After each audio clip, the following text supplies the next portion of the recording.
యెహోవా నా కాపరి, నాకులేమి కలుగదని అంటున్నాం కదా.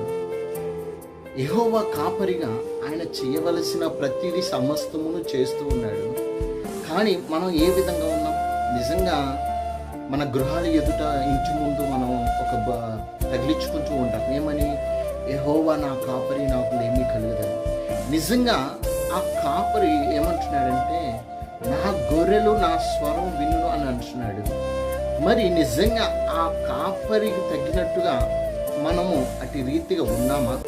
నిజంగా ఆ కాపుదల్లో మనం ఉన్నామా? దేవుని బిడ్డలమైన మనము నిజంగా ఆ కాపరి చేయవలసిన సమస్తమును మన ఎడల సమస్తమును జరిగించుచున్నాడు.